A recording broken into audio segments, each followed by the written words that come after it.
Tim Tabur Kejati Sumsel dibantu tim AMC Kejagung RI berhasil ngeringkus seleksi Yandi, buronan terpidana kasus tindak pidana korupsi dana pengaduan alat pencegahan COVID-19 yang merugikan negara hingga 734 juta rupiah di kawasan Cibinong, Jawa Barat.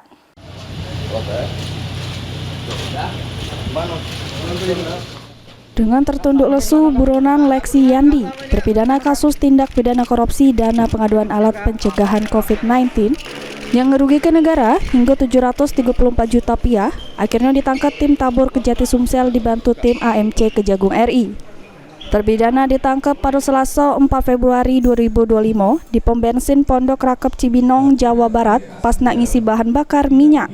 Kasipenkum Kejati Sumsel, Fani Yulia Ekasari, mengungkapkan Leksi ini merupakan terpidana perkara pengaduan alat COVID-19 di 34 desa di Kecamatan Warkuk, Ranau Selatan sama Kecamatan Muaro Duo Kisap, Kabupaten Ogan Komering Ulu Selatan, tahun anggaran 2022.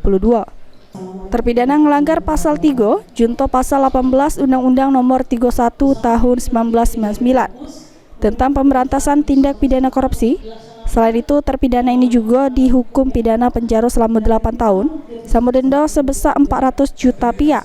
Kalau tidak dibayar, diganti dengan kurungan penjara selama 6 bulan. Dalam perkara tindak pidana korupsi, dalam perkara pengadaan alat pencegahan COVID-19 pada 34 desa di Kecamatan Warkuk, Ranau Selatan, dan Kecamatan Muara Dua, Kisam, Kabupaten Ogan Komering Ulu Selatan, yaitu pada tahun anggaran 2022 dengan kerugian negara sebesar 734.778.813 rupiah.